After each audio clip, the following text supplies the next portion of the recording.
Alright, it's Christopher Fawcett and Megan once again. And this is a request to sign for Donnie321. And the name of this video is 7 horror characters inspired by true events. Alright, check it out.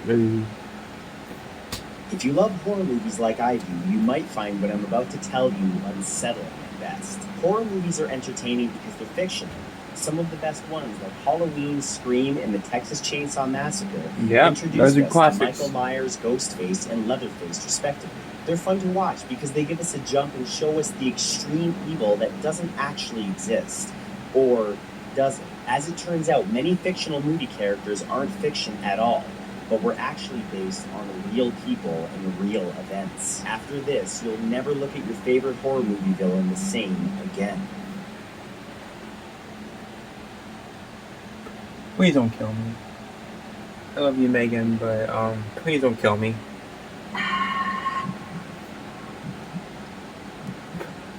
It's might make me scared every single thing I have in my room, but this is bad as that thing is going to be. Here are 7 horror characters inspired by real events. Number 7 is Leatherface. The Texas Chainsaw Massacre was introduced in 1974 and since has become a horror classic. The film is about a group of friends who become victims to a family of cannibals on their way to an old homestead. It's a classic, They become victims specifically to animatronic this year too, who wore the faces of his victims on his own. But while the movie and its characters are fictional, the story is actually based on the notorious 1950s Wisconsin murderer Ed Gein. Someone did this sick shit? The Butcher of Plainfield, or the Plainfield Ghoul, was arrested for 2 murders and suspected of 7 more.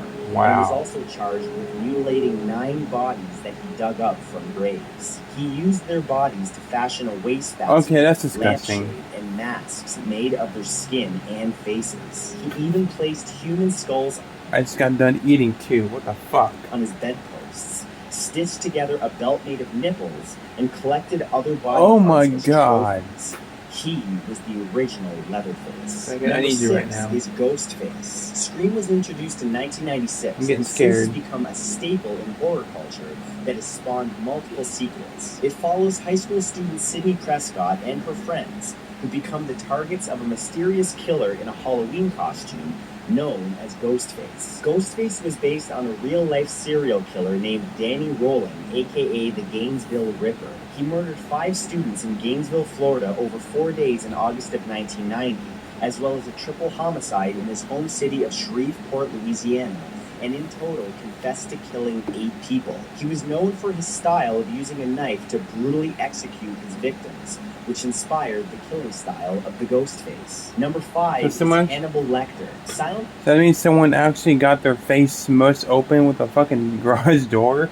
Of the Lambs was introduced in 1991. It features Clarice Starling, a young FBI trainee who's hunting a serial killer known as Buffalo Bill, and, in offset to catch him, seeks the advice of the imprisoned Dr. Hannibal Lecter, a brilliant psychiatrist and cannibalistic serial killer.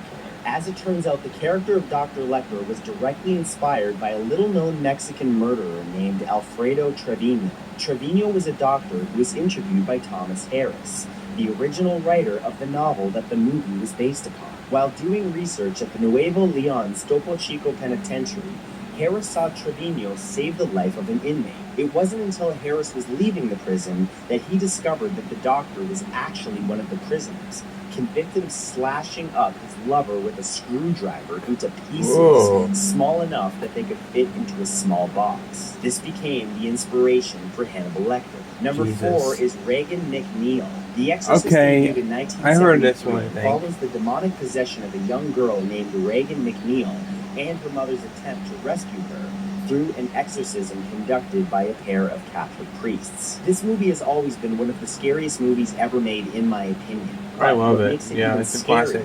Is that Regan McNeil's exorcism was based on the real-life exorcism of a boy named Roland Doe.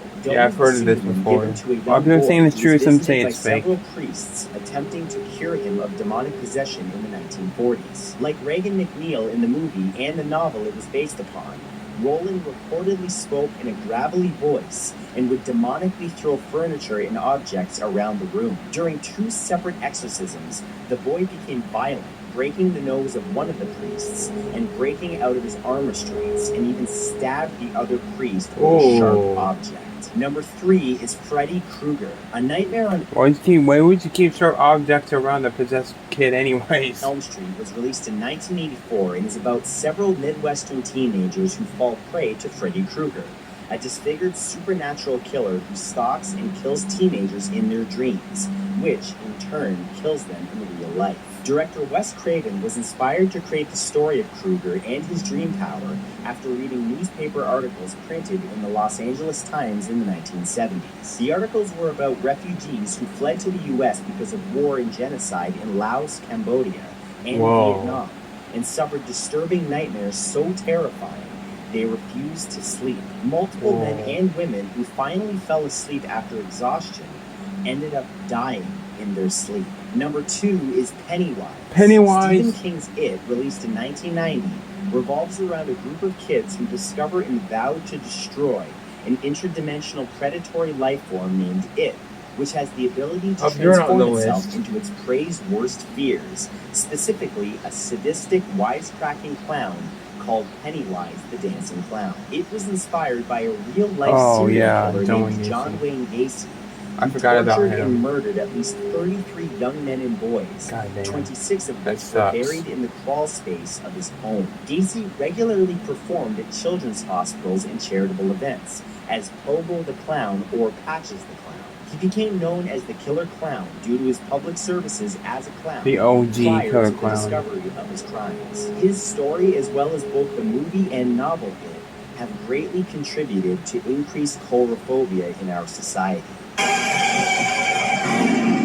That got me a little bit. And number 1 is Michael Myers. Okay, this one I believe, because Michael Myers is just arguably the most famous horror franchise of all time, inspiring an entire genre of horror. I made a new one, and it wasn't that good, but on Halloween night in 1963, 6-year-old Michael Myers brutally murders his 17-year-old sister, Judith Myers. He's sentenced and locked away for 15 years, but reemerges on October 30th, 1978, as a 21-year-old man after escaping while being transferred to a court date, and returns to his hometown of Haddonfield, Illinois, waiting for his next victim. Director John Carpenter revealed that the main inspiration for Myers came from a class visit to a mental institution while attending Western Kentucky University, where he visited the most seriously mentally ill patients, one of which was a young boy around the age of 12 or 13, who, according to Carpenter, had the devil's eyes. This became the inspiration for the dark, lifeless eyes behind the mask of Michael Myers,